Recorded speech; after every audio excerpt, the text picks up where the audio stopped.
Ladies and gentlemen, before we begin, I would like to remind everyone if you're finished eating, please put on your face mask.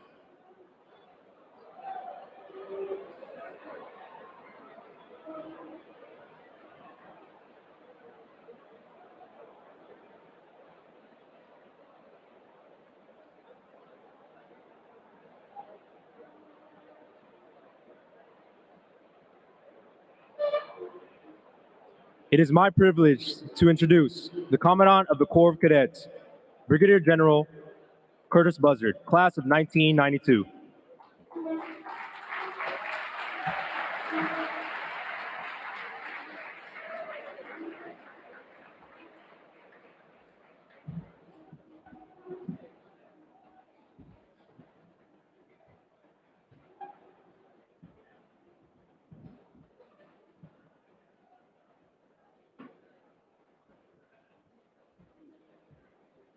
Distinguished guests, fellow members of the Long Gray Line and the Corps of Cadets, welcome to West Point and good evening.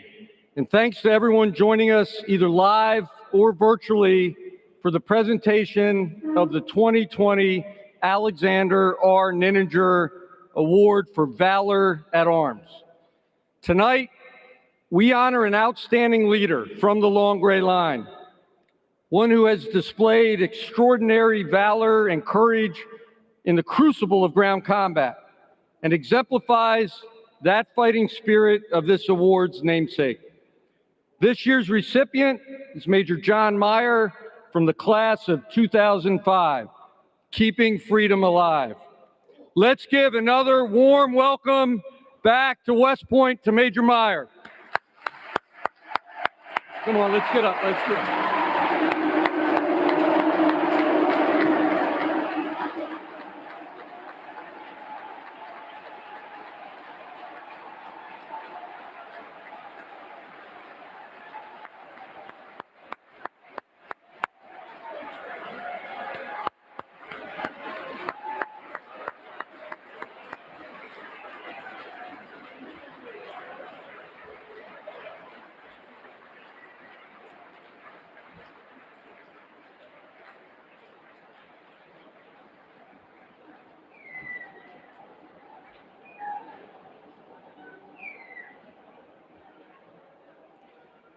Tonight's a special night, not only for John, but also for his class, as John becomes the 5th member of the class of 2005 to receive the Nininger Award. I'd also like to welcome John's immediate family that is here with us this evening, his wife, Lauren, who he met in high school and dated all through his time at West Point, and married shortly after graduation.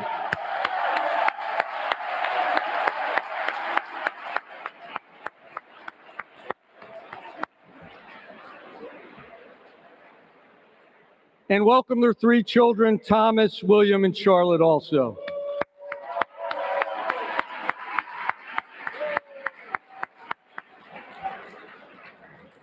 And also joining us remotely this evening are their extended family, John's mother, Patricia, and dad, Scott, Lauren's mother, Mary, and her husband, Mark, Lauren's dad, Bruce, and John's sisters, Claire and Jennifer, and Claire's husband, Tim. And I thank you all for joining us either in person or remotely as we honor John. I'd also like to acknowledge a very special guest who's usually with us for this ceremony every year, but not able to be here in person due to COVID. And that's Miss Alice Gustafson, the fiance of the award's namesake, Lieutenant Nininger. I do know she's watching from home, so ma'am, we miss you, but I'm happy you're able to still be with us, at least virtually. Winning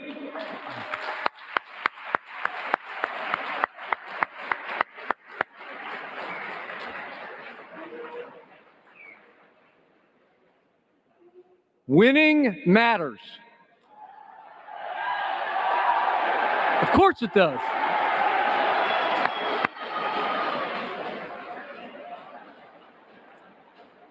These 2 words represent one of the cornerstones of a guiding philosophy and mindset that General McConville first laid out about 2 years ago when he became the Chief of Staff of the Army.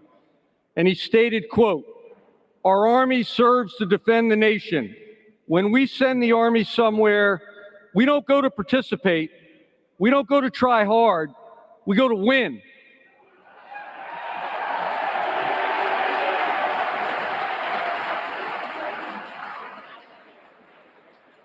And we win by doing the right things the right way. And winning matters because there is no honorable mention in combat.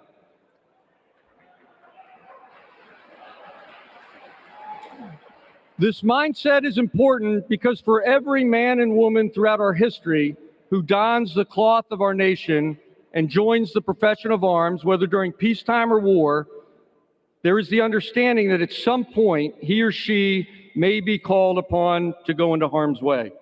So when John Meyer and his classmates reported for our day in the summer of 2001, they understood that was a possibility. That at some point, history would ask them to stand in the gap, to defend their country and its values. And as we know, just weeks later, the world changed. And it became clear that what once was a possibility would soon become a reality. And the class of 2005 would become known as the class of 9/11. The events of September 11th and the global war on terror that soon followed would shape John's 4 years at West Point, knowing that he and his classmates would soon serve a nation at war. When John's classmate Anthony Fusarello accepted the Nininger Award in 2013, he said, "You enter West Point thinking you are going to do something great, but not knowing what your test or challenge will be." As young lieutenants, John and his classmates would soon find themselves tested and challenged in the crucible of ground combat on the front lines of this global conflict in Afghanistan and Iraq. Many of them, like Anthony Fusarello and fellow Nininger recipients Walter Bryan Jackson, Ross Pixler, and Robert Sickler, would distinguish themselves in combat. And unfortunately, 8 other classmates have died while in service to our nation. For First Lieutenant John Meyer, his challenge would come in July of 2007 in Afghanistan.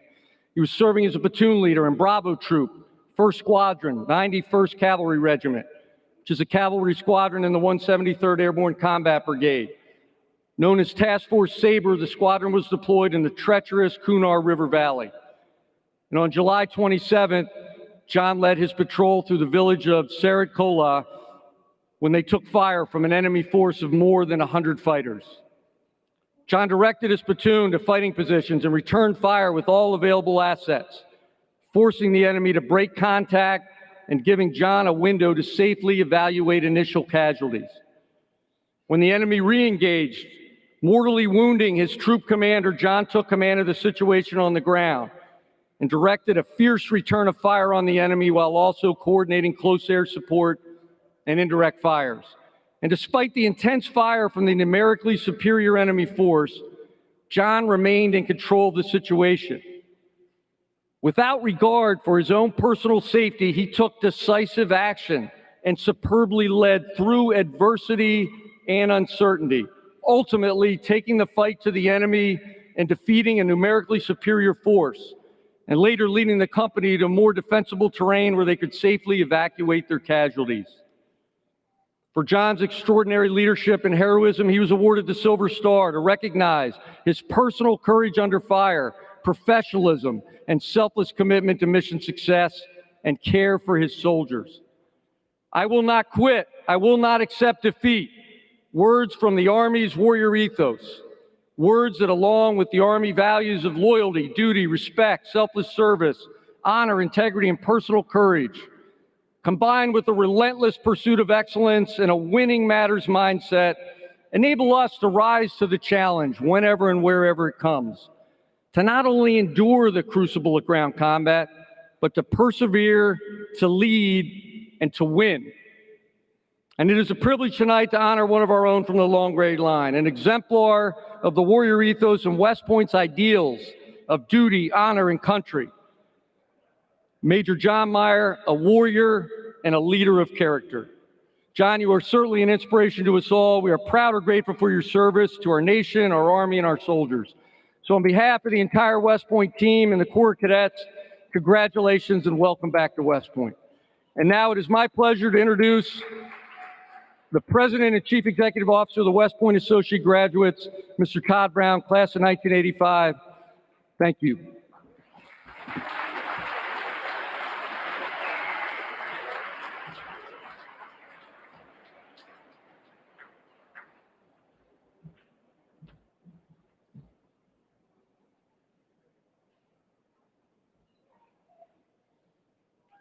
General Williams, USMA Leader Team, distinguished guests and members of the Corps, your West Point Association of Graduates is honored to present this year's Nininger Award to Major John Meyer, class of 2005.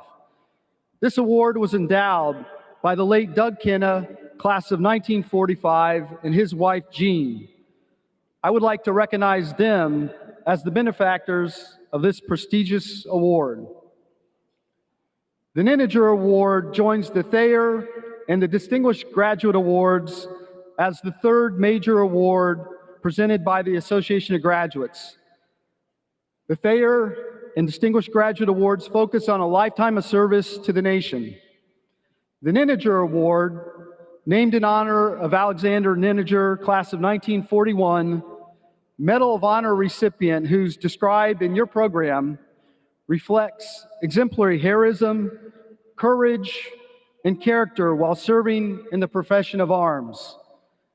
Major Meyer demonstrated leadership, courage under fire, and exceptional gallantry while undertaking heroic actions in Afghanistan in support of Operation Enduring Freedom, subsequently receiving the Silver Star. He is a most worthy representative of all West Point graduates who have bravely led soldiers in battle. Members of the Corps and guests, on behalf of the Long Gray Line, it is my privilege to present the 2020 Nininger Award for Valor at Arms to Major John A. Meyer, class of 2005. Major Meyer, please join the Commandant and me in front of the dais to receive the Nininger Award medallion.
Thank you.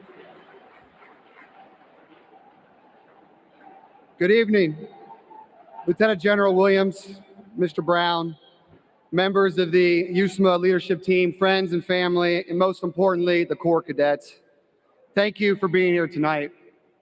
I want to give a special thanks to my family and friends who are watching online. I want to thank my wife, Lauren, and my children, Thomas, William, and Charlotte, for your love and your support.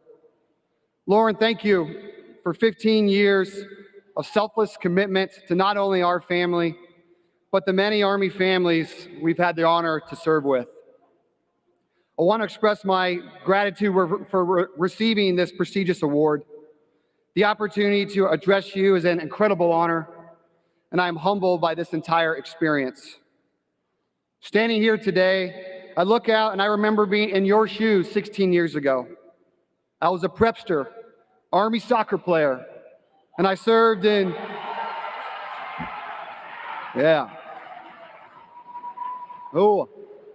I served in F2 and E4, USMAPs, Go Army Soccer, Go Zoo,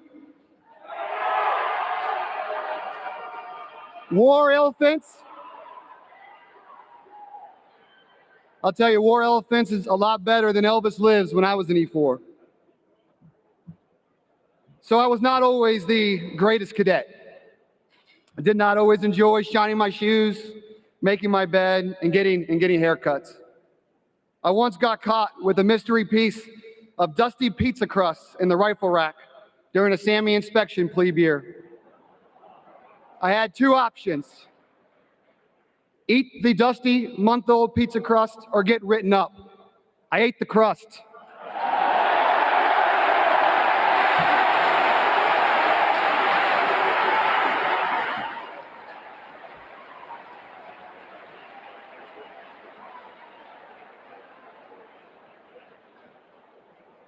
I also rode the old library book elevator with my plebe year roommate, Andy Gehring. Thank God that the elevator held us, Andy. What I did embrace about West Point was the spirit of this school: duty, honor, country.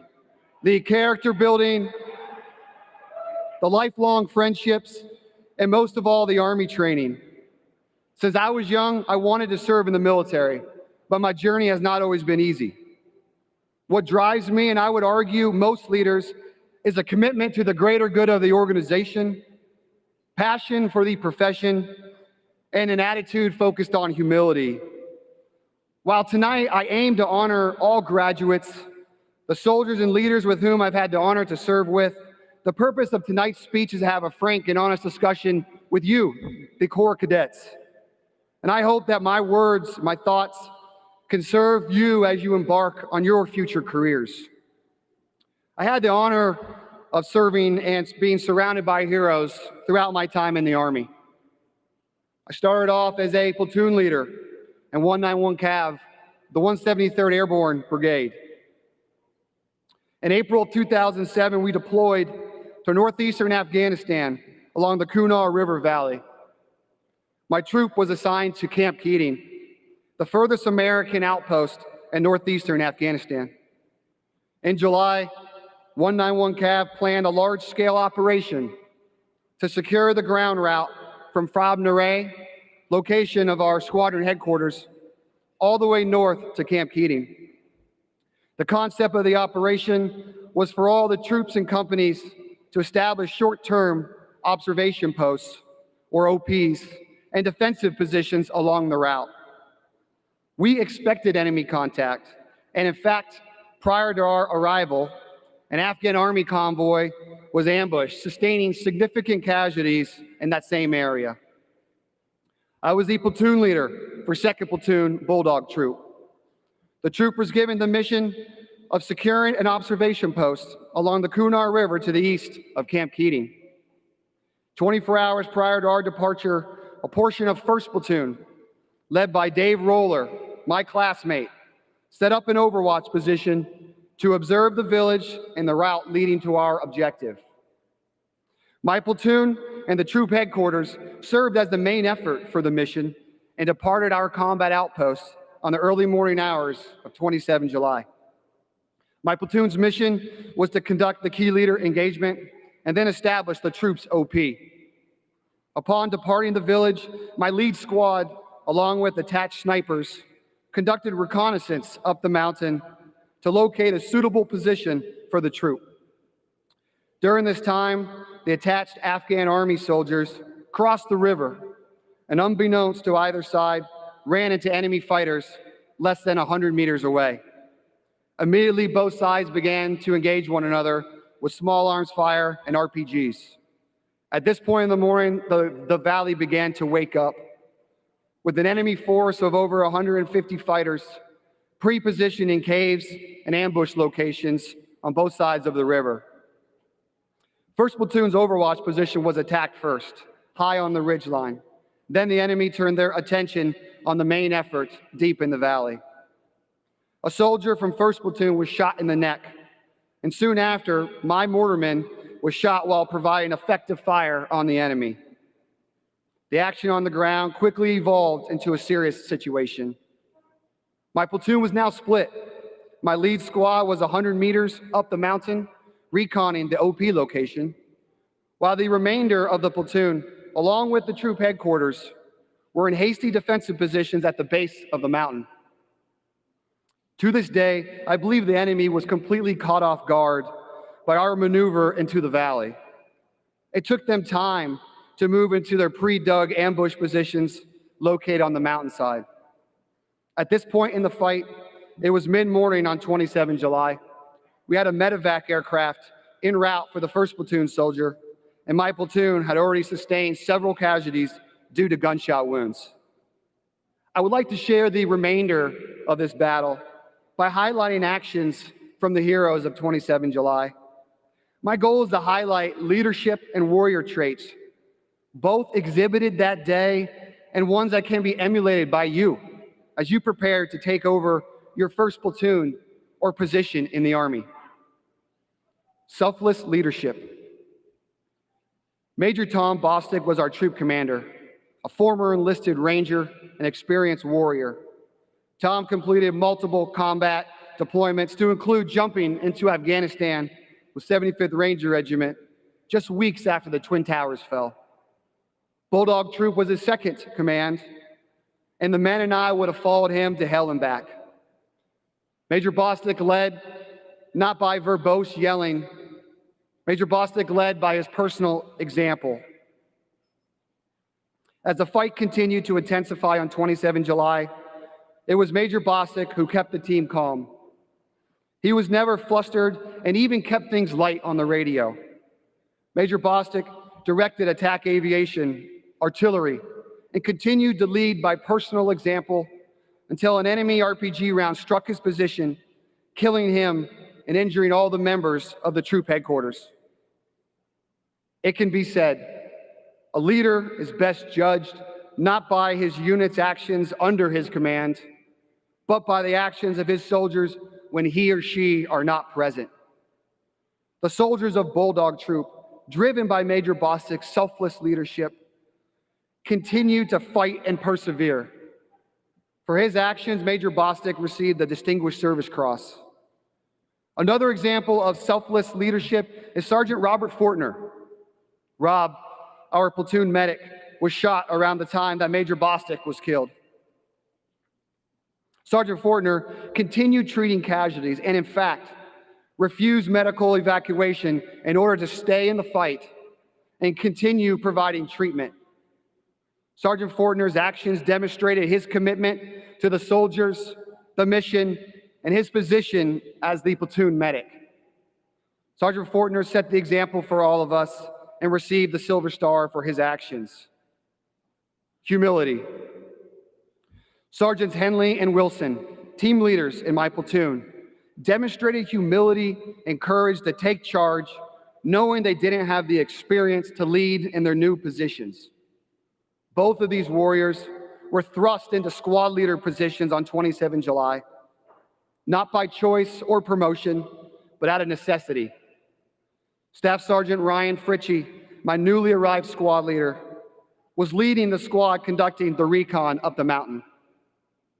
Enemy forces hiding in caves engaged his squad, and Staff Sergeant Fritchie was shot and killed. Afterwards, his squad was pushed down the mountain to our location due to intense enemy fire. It was now up to Sergeant Wilson, his team leader, to lead the squad. Sergeant Henley entered the mission as the acting squad leader after his predecessor sustained an injury 1 week prior. Both E5 sergeants had a choice. Let fear and the unknown of a new position take over, or lead their soldiers to the best of their ability. Both leaders rose to the occasion, making a significant impact to the platoon and the mission. At this point in the battle, we called up the Quick Reaction Force, or QRF, led by 3rd Platoon and included 4 Humvees and a section of soldiers led by their platoon leader, Alex Newsom, and a senior squad leader, Staff Sergeant John Falkenberry. John was the first one to reach Major Bostic, and during the recovery, on his 4th attempt to recover equipment, sensitive items, and Major Bostic, was shot in the leg, shattering his femur. Staff Sergeant Falconberry, an experienced NCO ranger and leader in the troop, was now injured and in need of critical medical attention. All 3 platoons are now fully engaged in the fight. My commander and squad leader are killed, and we've sustained many casualties requiring immediate evacuation. Multiple soldiers are in urgent surgical conditions. My squad leader's body lay 100 meters up the mountain from my position, and the enemy is now in between our 2 locations.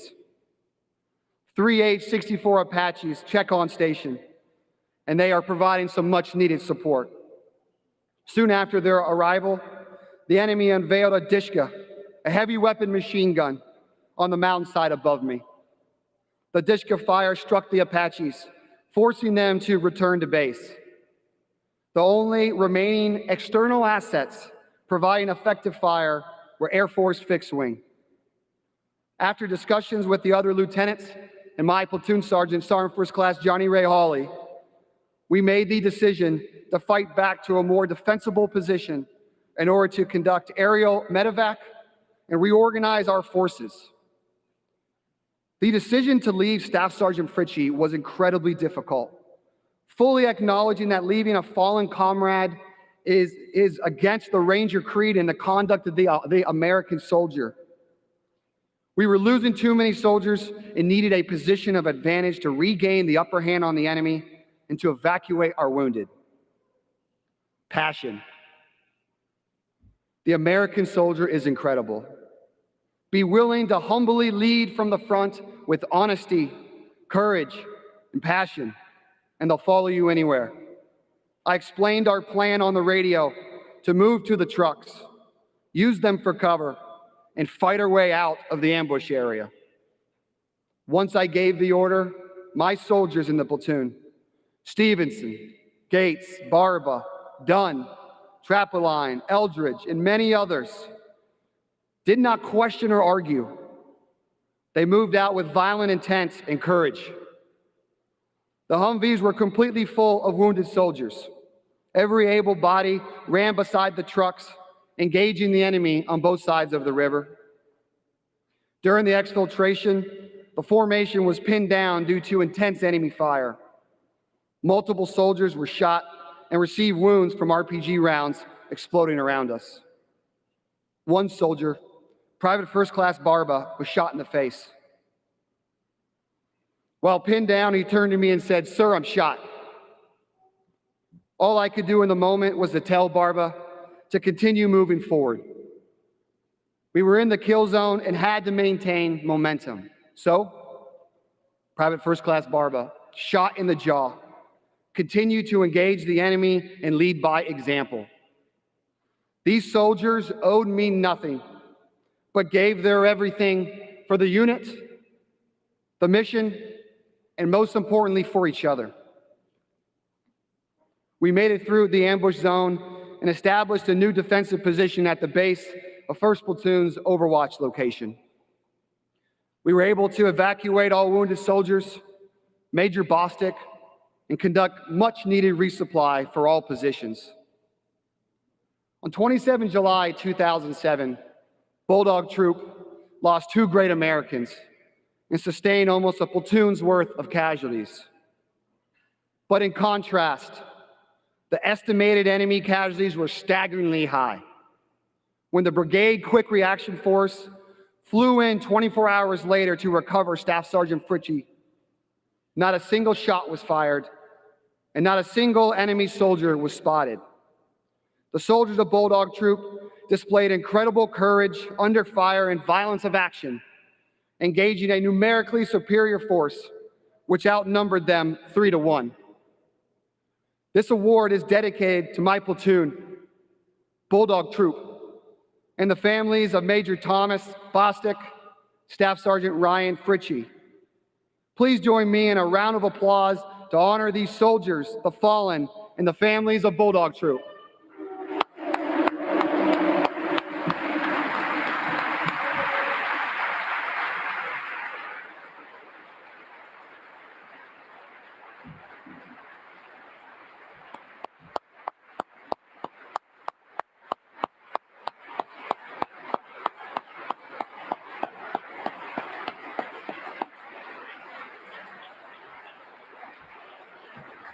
Thank you.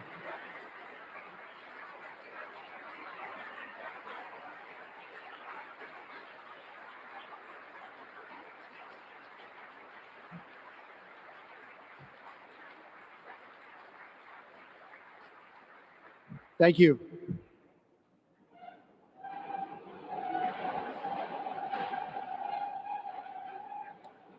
Many soldiers and leaders have war stories of great courage and bravery. My question for the Corps tonight is, what does this mean for you? How do you apply these lessons to your own life and profession? I would like to offer 3 points for you to consider and potentially even for you to challenge yourself as future leaders in the Army. Number 1, selfless leadership.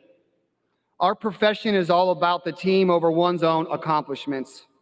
Everything we do is about the organization and the soldiers.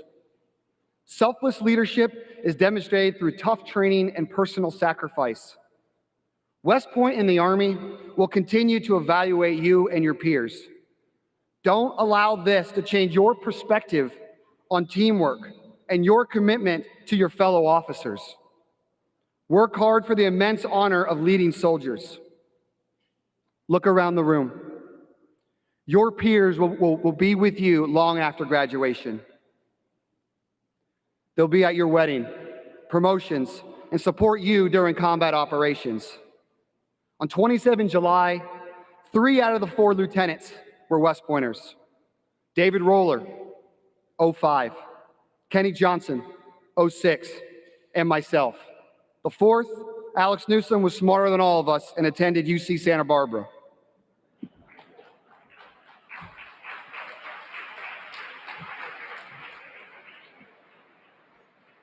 Our ability to remain calm and work together as a team was a significant reason we were successful on that day.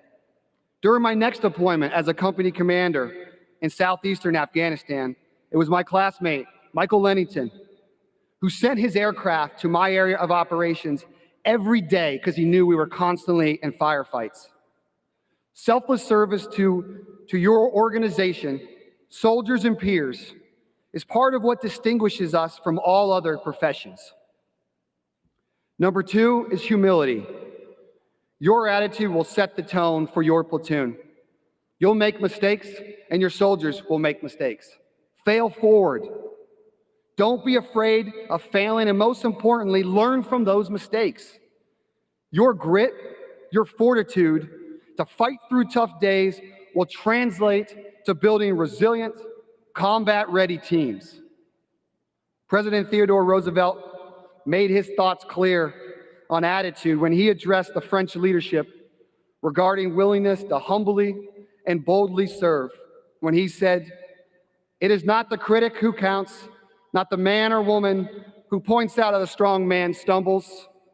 The credit belongs to the man or woman who is actually in the arena, whose face is marred by dust, sweat, and blood." Let us all strive to face tomorrow's challenges with an attitude voraciously ready to enter that arena. Humility, to me, is arguably the greatest leadership trait. You'll arrive to your first platoon educated, trained, and hungry. You must balance your confidence with an acknowledgement of the experience of your soldiers and NCOs. Be a sponge. Learn each day from the finest non-commissioned officers in the world. They'll steer you in the right direction. They'll uphold the highest standards, and they'll act as a great sounding board for your ideas. But in the end, know you're in charge. Most importantly, be authentic and be yourself. When bullets start flying, your soldiers will look to you. They won't look for perfection or the smartest military plan. They'll look for courage and leadership from the officer standing shoulder to shoulder with them. When in charge, take charge. Number 3 is passion. Care and show your soldiers that you care. But as Colin Powell said, get mad, then get over it. Passion is a powerful force that allows you to persevere through difficult times. Tough times don't last, but tough leaders and organizations do. Passion will give you strength to overcome your fears, boldly lead your platoon, and humbly make mistakes. Passion gives us energy and motivation to become masters of our trade, to become technically and tactically proficient so that we can be our best for our soldiers and for the mission. Find your passion in our profession and let that drive you to be the best you. It doesn't matter your branch. Be great in whatever you do. Our Army needs and deserves passionate and committed logisticians, air defenders, pilots, transporters, and infantry officers. In closing, now more than ever, our nation needs leaders of character. This great land is recovering from a terrible pandemic, reeling from hate and anger, and currently going through a polarized election. I am optimistic about the future of this land because of you, the leaders who will take this country into the future. My children sitting here today love their country and are certainly interested in service, hopefully West Point. But sitting here today, my children do not look at me as their hero. They look at you. You will lead the sons and daughters of this great nation into the future. You all represent what is truly great about our wonderful nation. You represent respect, diversity, equality, sacrifice, and a commitment of service to defend the Constitution of the United States. Be confident and proud of who you are and where you're going. I am eager and can't wait to serve with you in any formation. Lead by example, be humble, and be passionate. Thank you for this great honor tonight. God bless the United States Military Academy. God bless the United States Army. God bless America. I need help with this one, please. Go Army! Beat Navy! Rangers lead the way. Thank you.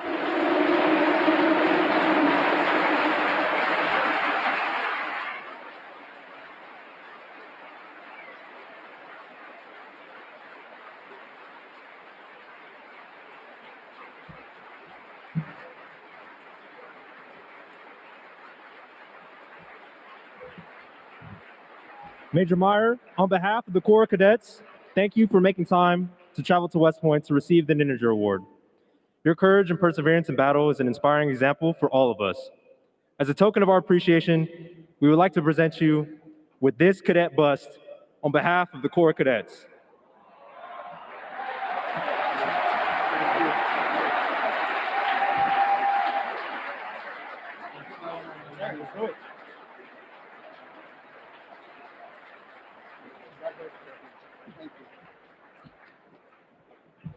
Please remain standing and continue to wear your face mask for the benediction by Chaplain Good.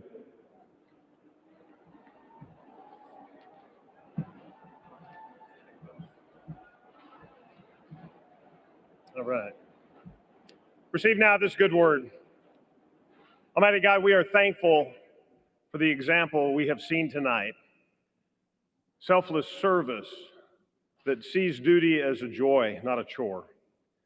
Dear God, for humility that recognizes honor is earned, not given.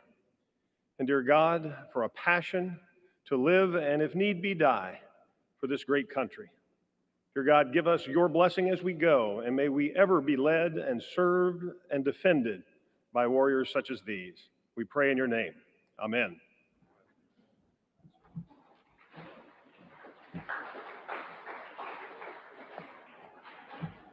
Ladies and gentlemen, this concludes the Nininger Award presentation ceremony.